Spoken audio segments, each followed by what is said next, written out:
began, how God created it by hand.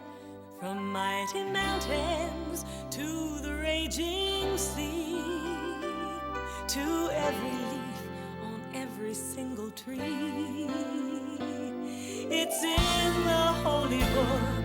Just open up and take a look. It's a story for young and old, the greatest story ever told. So lend an ear and you will hear the greatest story. The greatest story.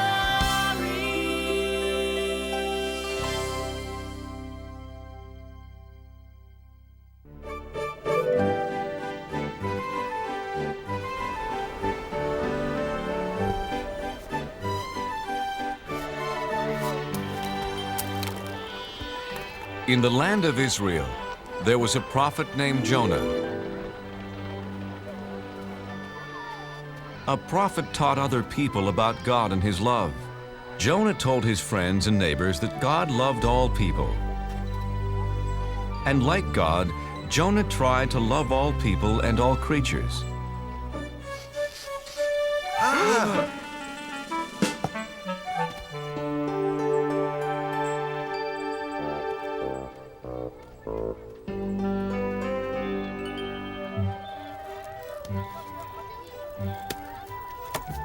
Your fish looks fresh today, Ophir. Yes, Jonah, the freshest you will ever meet or eat. You know how much I love eating fish. And I'll take a bag of peanuts. I see someone just as hungry as I am.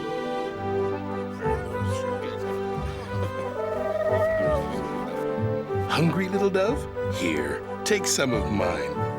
We're all God's creatures. Sounds like someone's having an argument. This is my pot. No, it is mine. I saw it first. No, I did. I needed to carry water. I needed to carry raisins. Stop! Fighting never solves anything. Oh, besides, you're making me dizzy. My friends, please. God doesn't want you fighting. It upsets him.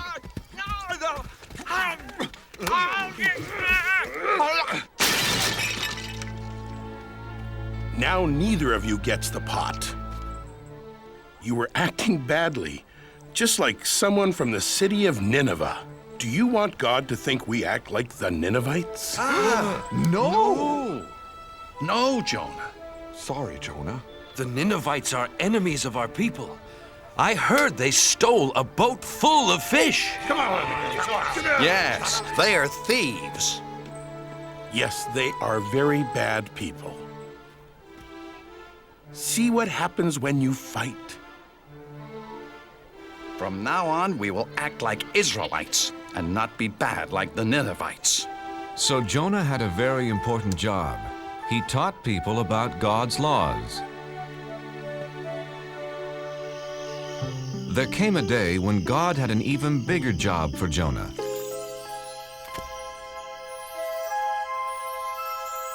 Hello, Jonah. God, it's nice to hear your voice. I have an important job for you. What is it? I will do anything for you. There are some people who are not obeying my laws, Jonah. Look what they're doing.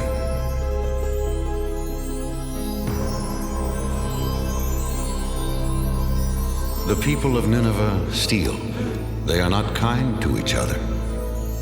The children of Nineveh do not take care of older people.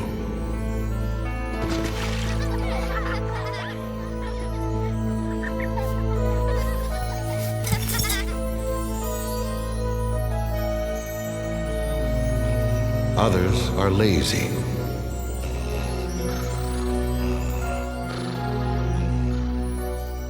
And their king pretends not to see the problems. He only cares about eating all day and wearing fancy clothes.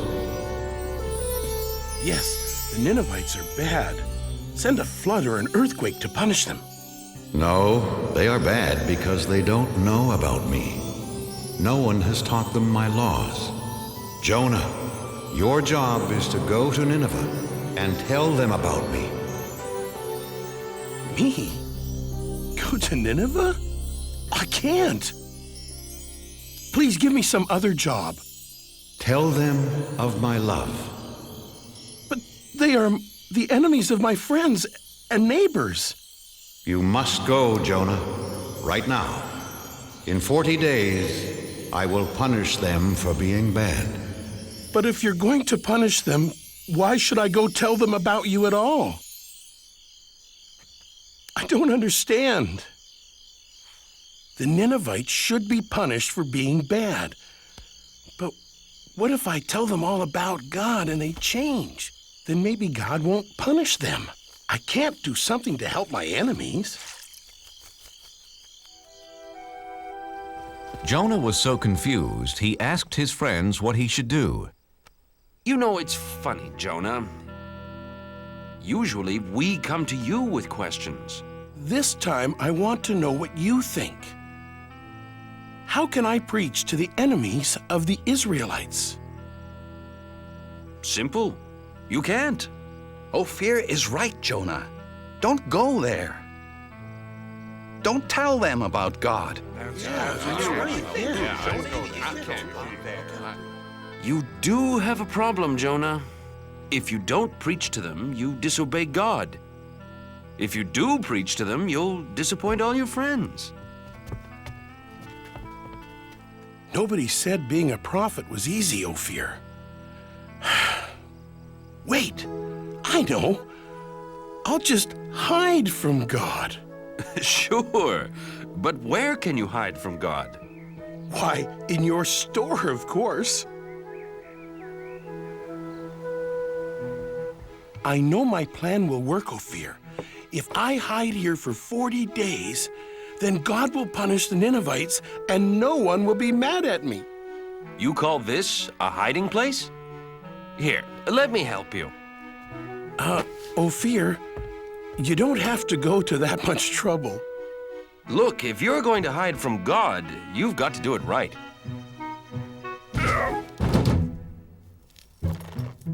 There! And my shop's never been cleaner. Ophir, do you have any flour for baking biscuits? Yes, in that basket. There. No! Wait! No! No!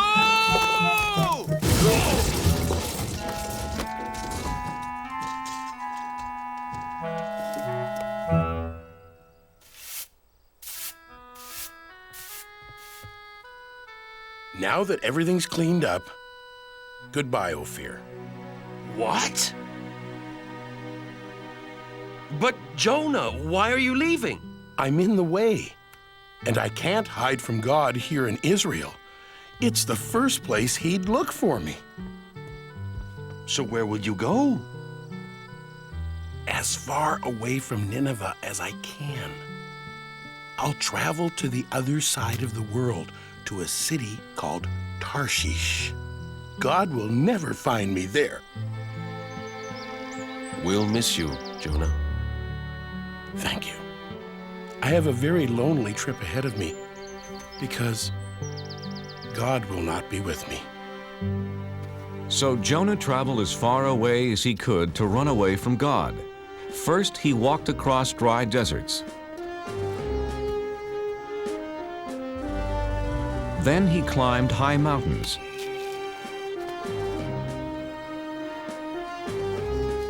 He finally came to the town of Joppa and found a ship that was going to sail for Tarshish.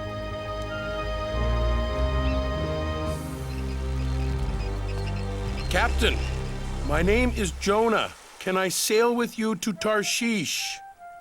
Sorry, Jonah. This ship only carries sailors and cargo. Besides, it's bad luck to bring a stranger on board, you know. The sailors on this ship weren't Israelites. They believed in many different gods. Ahoy, mate! Help me with this statue! Sure! Why not? What? Please, Captain, I must sail away with you. Why? Because I am running away from God. Why? Because he gave me a job to do and I won't do it. I must hide so he won't find me.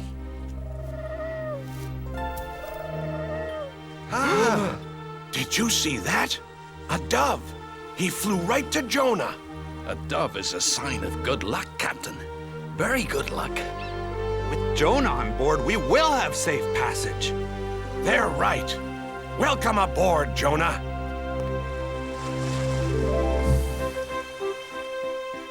So Jonah set sail across the vast sea, headed to faraway Tarshish. Jonah saw that the sailors didn't pray to God. They worshiped statues made of stone. Excuse me, what are you doing? Feeding the god of water. If he has a full stomach, he'll make the seas calm. But this isn't a god. It's just a rock. My God is the real one. He created the sea, the sky, the animals, all of us, everything. One god created all that? I don't think so, Jonah. See, this is the sun god, the god of the wind, the god of plenty. With so much in the world, you need a lot of gods. Yeah, no one god can rule over everything.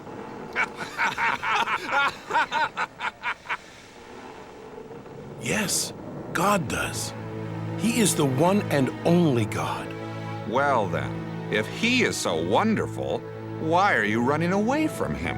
He wants me to go to Nineveh and tell them about him. But they are the enemies of my people, and we'd be better off without them.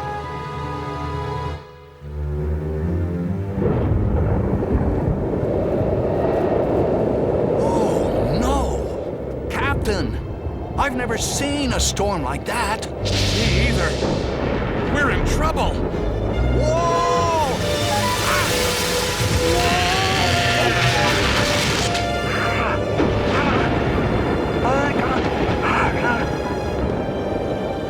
Take down the sails! Help! Help! Grab our hands!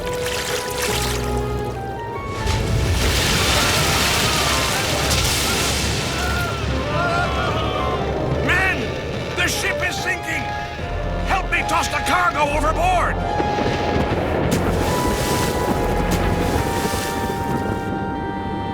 Good. We're safe now.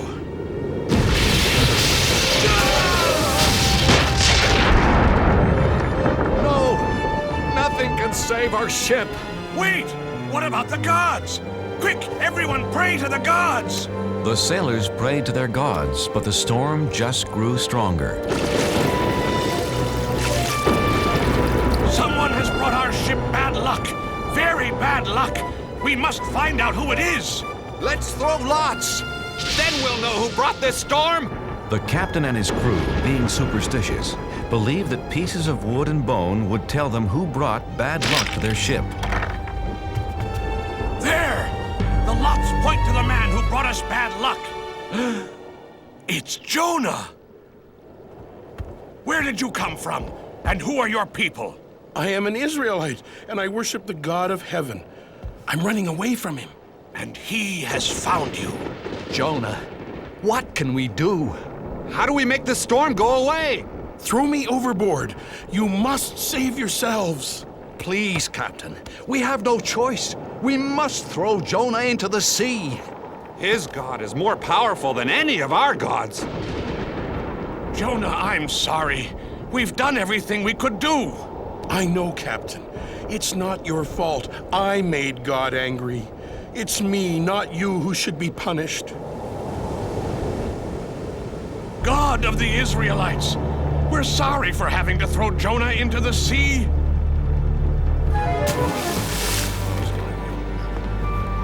Poor Jonah.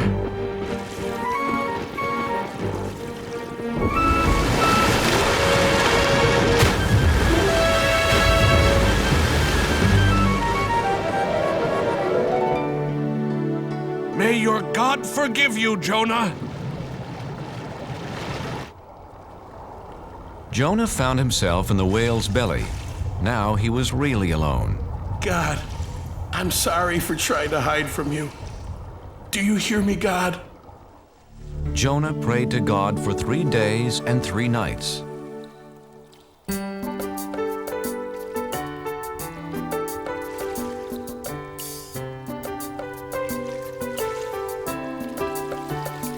It's so dark inside this well, and I'm lost at the bottom of the sea. I was a fool to run from you. Now I know just what you want from me. In the belly of a whale, one day has gone by. I promise to be true, and all you ask I'll do. In the belly of a whale, oh please hear my cry. Never will I hide. Your word will be my guide. From the belly of a whale, what can I do to thank you, Lord? What offer can I make? Look in my heart and you will find my life is yours to take. In the belly of a whale, 2 days have gone by. I promise to be true, and all you ask I'll do. In the belly of a whale, can you hear my cry? Never will I hide. Your word will be my guide. From the belly of a whale, now I can feel you near. I know that you are here.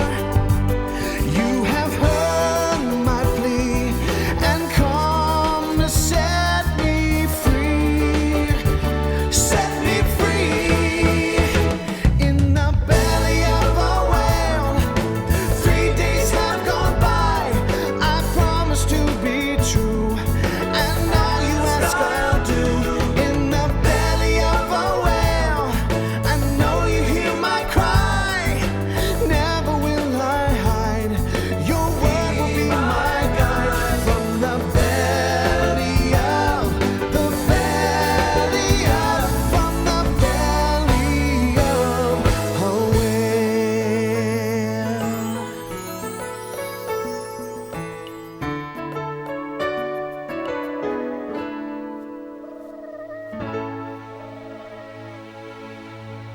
After that, Jonah was no longer alone. Hello, Jonah. Oh, God, I'm so glad that you're here with me. You tried to hide from me. Oh, yes, and I now know that was really, really wrong. Jonah, you have learned your lesson. Come on, let's get you out of here.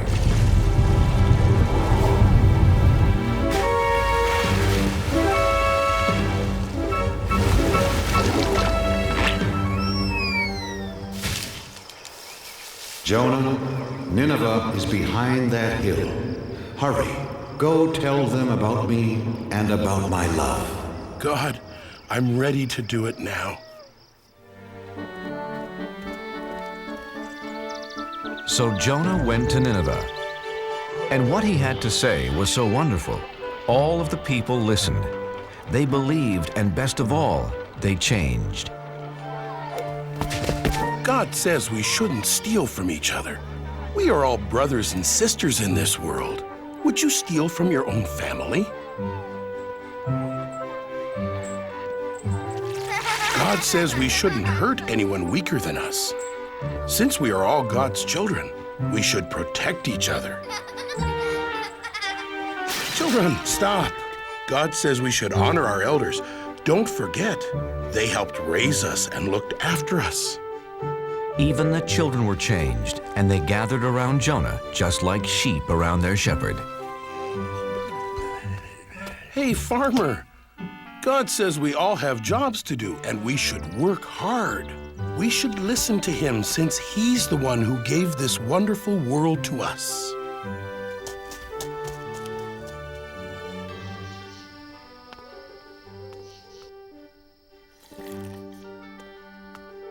O King of the Ninevites, this is no way to lead your people. God tells us to care for one another. Ha!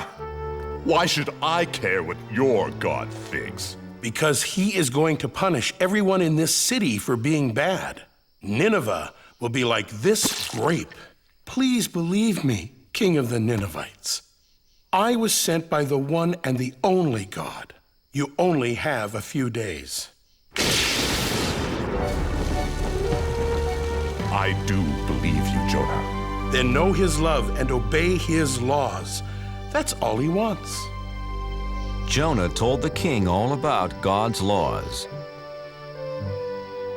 My people, people of Nineveh, hear me.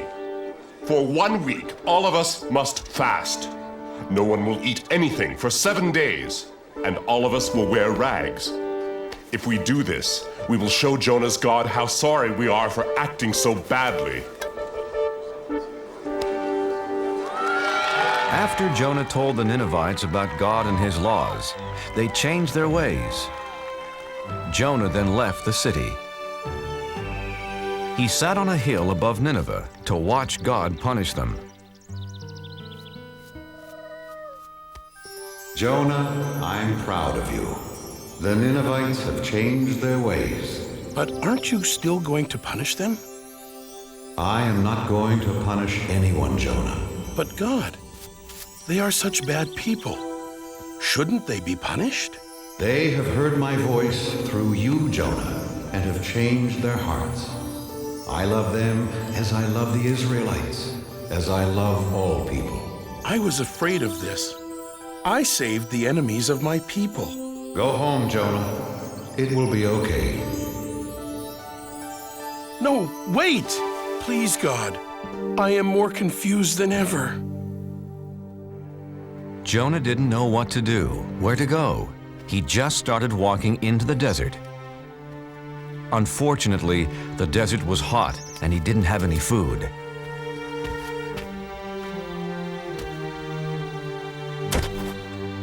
I'm so tired, hungry, and thirsty.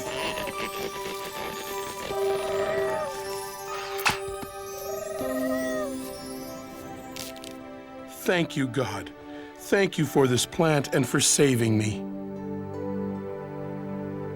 The next morning, the plant was dead, and Jonah was mad. He was mad because God let a worm destroy the plant. Jonah, why are you angry? You let this wonderful plant die that gave me food and shelter, like you took away my hope yesterday when you didn't punish the Ninevites. You're mad because the plant is dead. You cared more about this small plant than the whole city of Nineveh, but you didn't do anything to keep it alive. So? How do you think I'd feel if I punished all the people of Nineveh? There are men, women, and children that I made and cared for over many years. They never knew or loved me until you came. Shouldn't I still care about them? Yes. Yes, you should. Go home and tell your friends about Nineveh and the plant. So Jonah went home. I can't wait to see my friends and eat all my favorite foods. Except for one food. It's going to be a long time before I eat fish again. Jonah was accepted back by his friends, and he spent the rest of his life teaching about God's laws, and especially about God's love.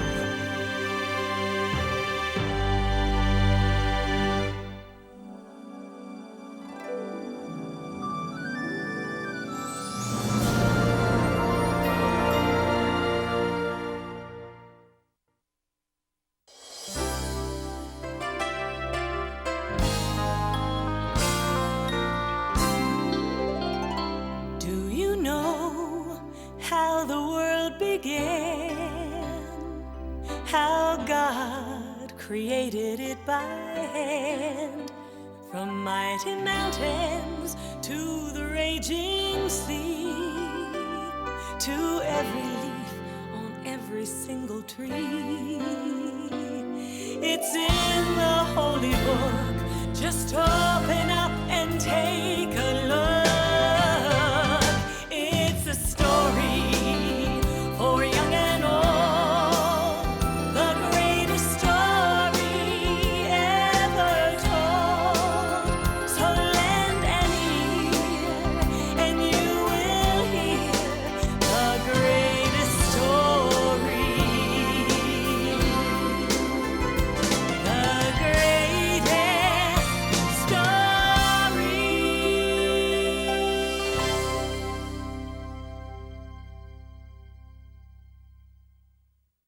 In the beginning, there was God.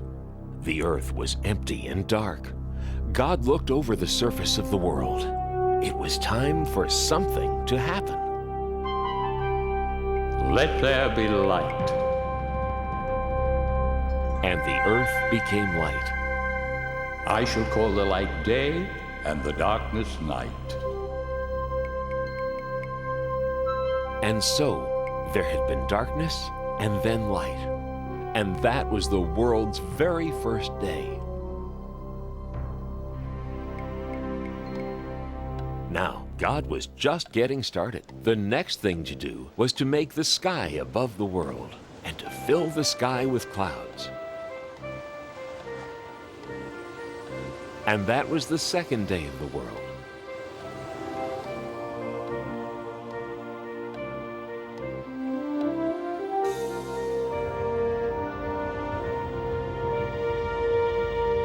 On the third day, God separated the water from the dry land.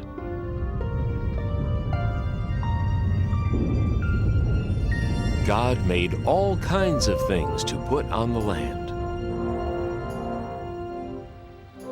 There were rocks and mountains, valleys, deserts, and beaches.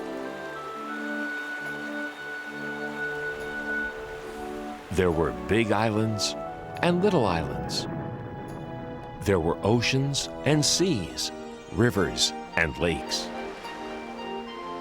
But there was still more to come on the third day, because God wasn't done yet. It was time to make all the plants. God made tall trees and short bushes, vines, ferns, leaves, and flowers.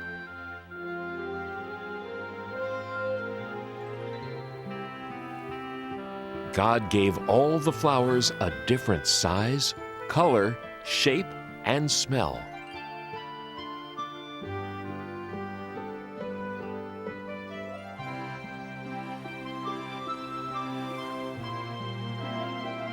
And all the grasses and plants and trees that make seeds and fruits were made on the third day too.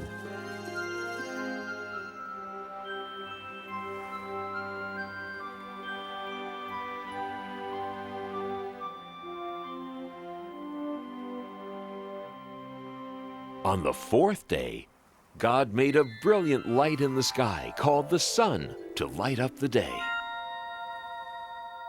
and a silvery one called the moon to add some light to the nighttime. And as a special touch, God added billions of twinkling stars to the night.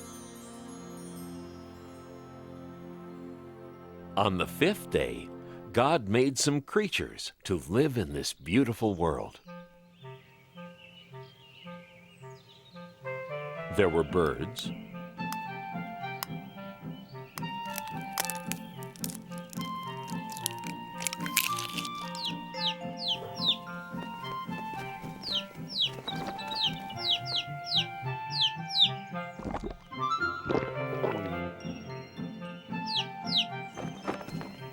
and more birds,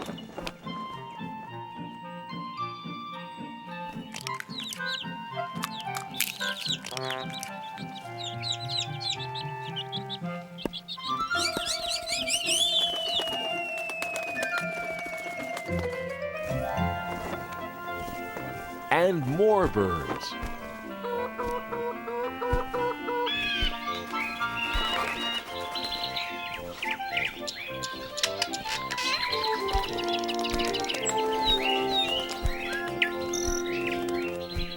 And in the rivers and oceans and seas and lakes, God made fish.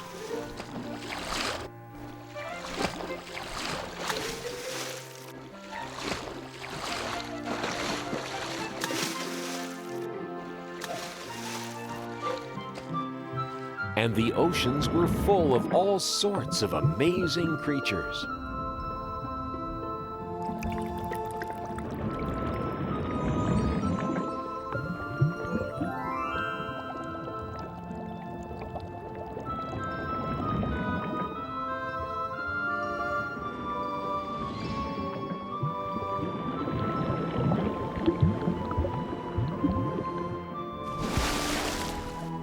And that was the end of the 5th day. But there was still a lot more for God to do. On the 6th day, it was time to make the rest of the animals.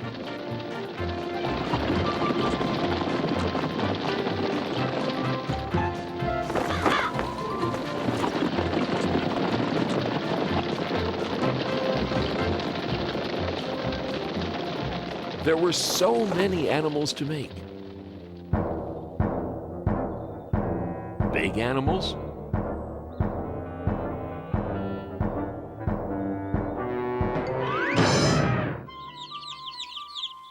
and small animals.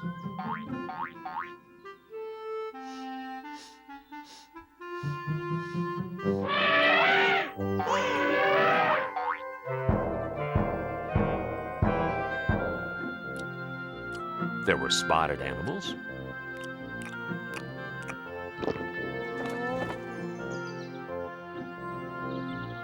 and horned animals.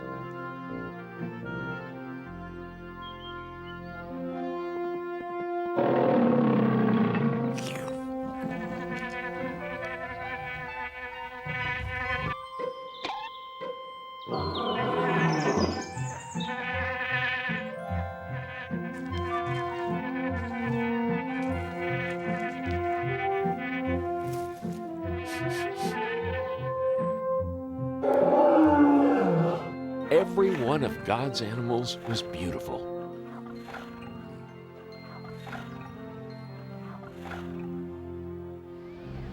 Now, on this 6th day, God did something else that was very important. God created the first man.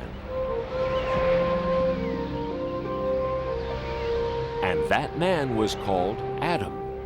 Then God blew the breath of life right into Adam.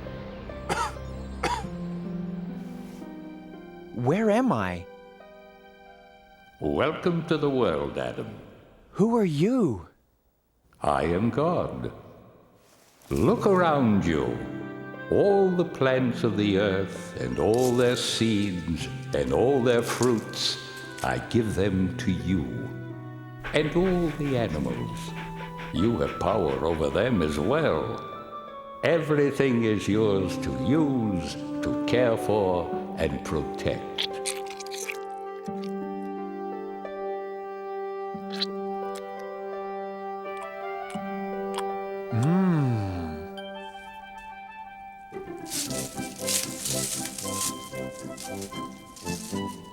Sit.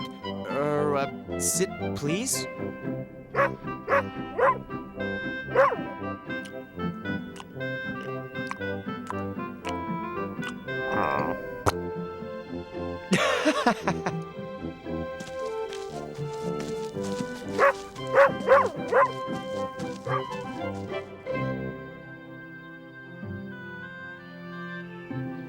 God looked over everything and was happy. And on the 7th day, God rested.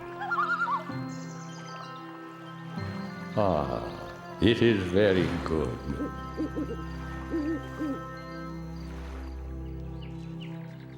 Now, God wanted Adam to live in the most wonderful place that could ever be. So God planted a beautiful garden for Adam to live in. It was called the Garden of Eden. God made a great river run through the garden, and then the river split into 4 great rivers.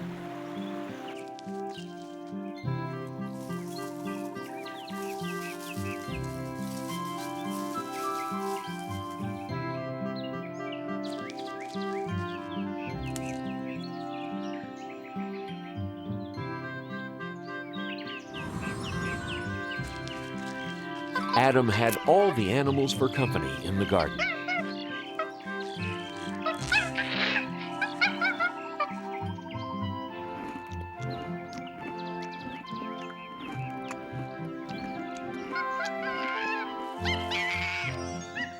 Whoa, excuse me.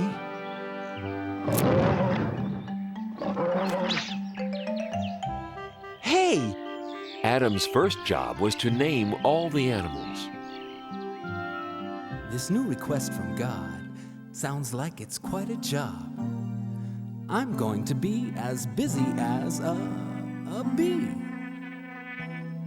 I've got to search my brain and come up with a name for every living, breathing thing I see.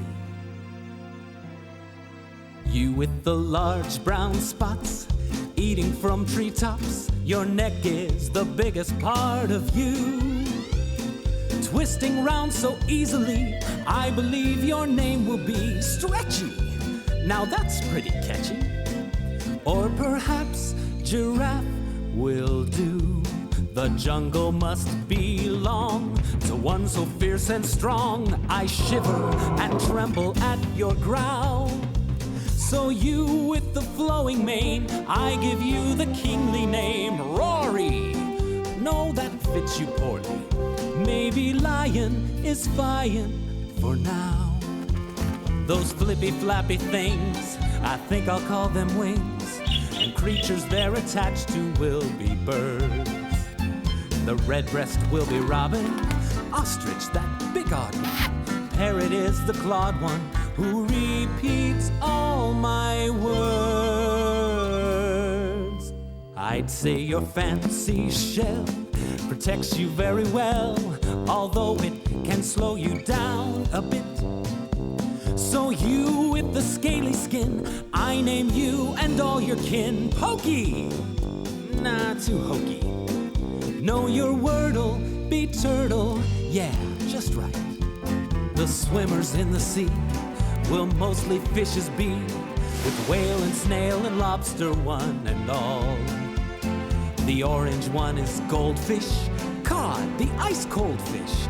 Tadpole has the bold wish of one day being frog.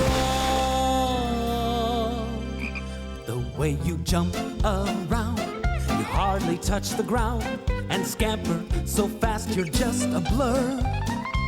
So you with the cottontail, you'll be known on every trail as Hopper. No, that's not proper. Oh, I have it, you're rabbit for sure. It's still early in the day, and I'm well on my way to naming every animal I know. Why, there's only 500,000 more to go.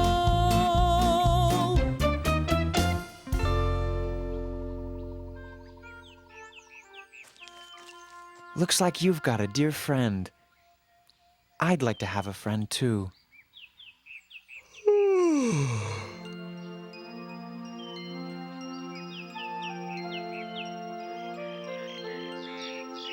There were many animals to name. Adam grew very tired of trying to decide what to call each one.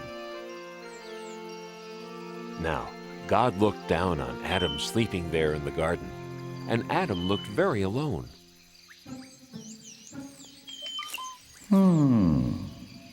And God decided that Adam needed a companion, someone to be with. God decided it was time to make another person, so God created woman.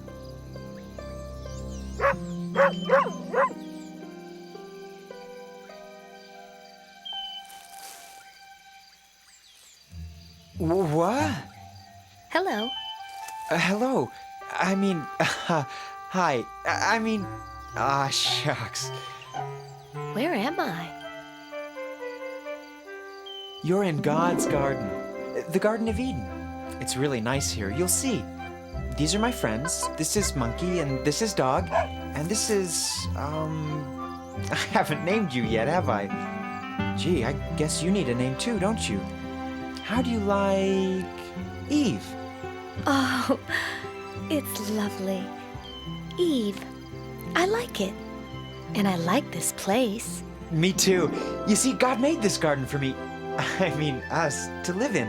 And everything's pretty, and you can eat anything you want, and... Not quite. Who was that? That was God. Oh. God's the one who made us. There is one fruit in all the garden that you may not eat. There is? This is the tree of knowledge of good and evil. You may eat of anything else in the garden, but you may not eat the fruit from this tree. Okay, tree of knowledge of good and evil. No eating. Absolutely no eating. Right. Anything else in the garden is okay, but not that tree. Definitely not that tree. Right.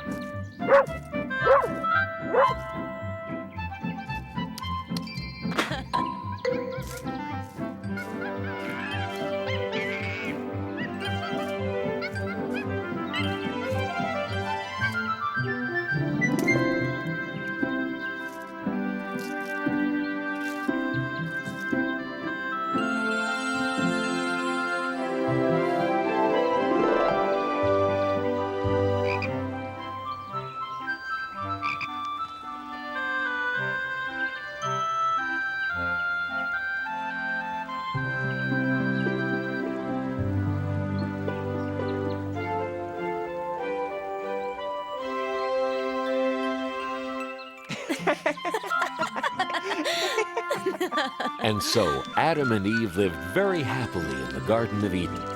Until one day. I'm so happy life's a breeze, picking fruit from off the trees. La la la la la la.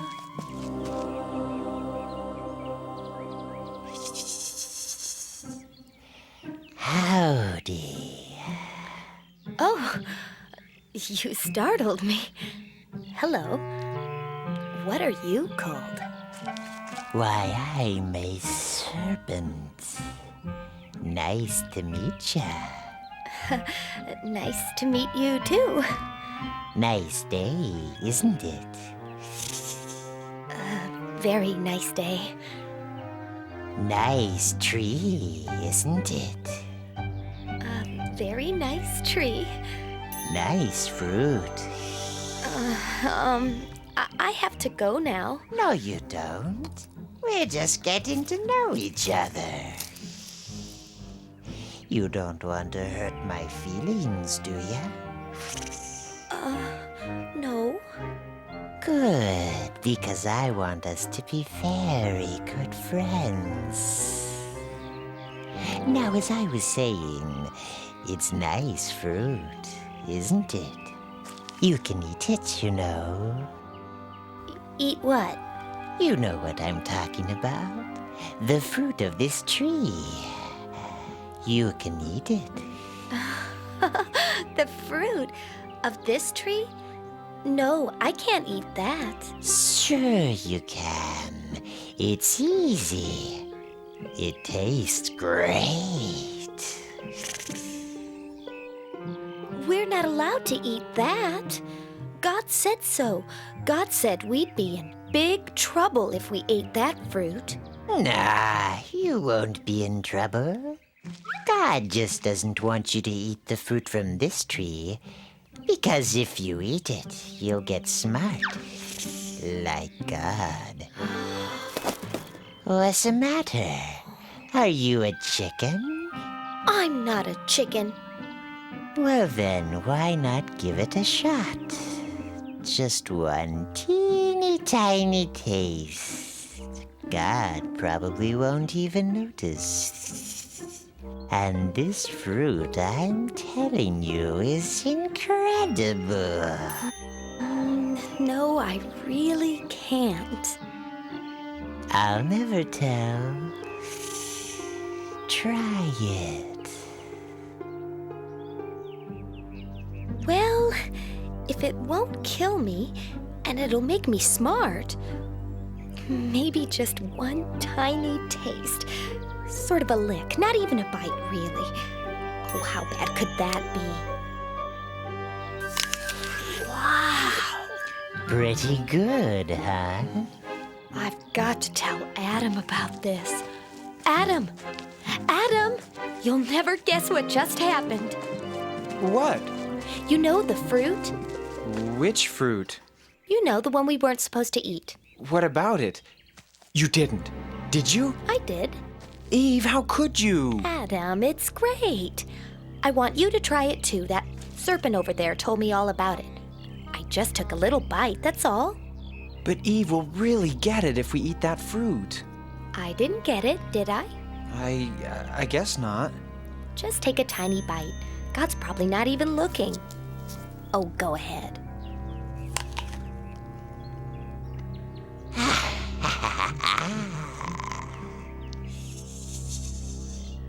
I don't know. It was good, but suddenly I feel kind of scared. I just feel so, I don't know, so sort of naked. Good grief!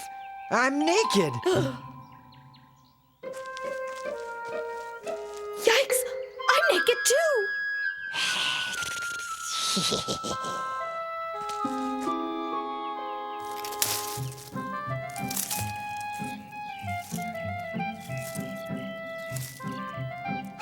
That's better.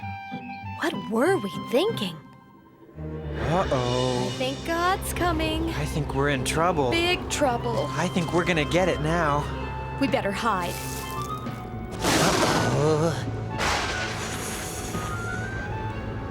Adam, Eve, what are you doing?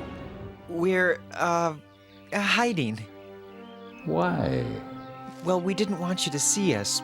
We did a bad thing. We were scared. How did you know these things? Did you eat from the tree of knowledge of good and evil? Well, yes, but it was her fault. She talked me into it. It wasn't my fault. That serpent talked me into it. I am not happy. You have disobeyed me. We're sorry. We're really sorry. I'm not worried. What can happen to me? You, serpent, will crawl on your belly and eat dust forever. No. You will fear people, and people will fear you. This is your punishment for all time. And you, Adam and Eve, because I trusted you and you disobeyed me, you must leave the garden. Life was easy for you here, but it will not be easy outside. You will have to work hard, and your children will have to work hard. You will know what it means to hurt and suffer pain. Here are some garments to keep you warm after you leave the garden. Now go.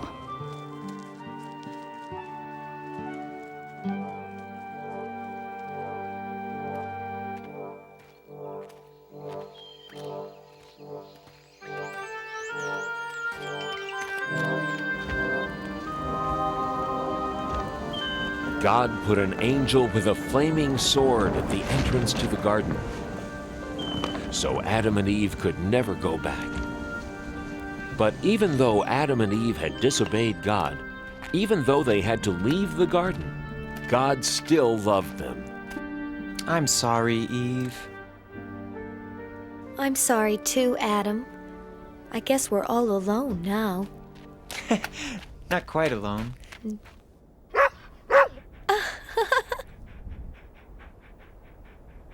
And thus began Adam and Eve's new life outside the garden.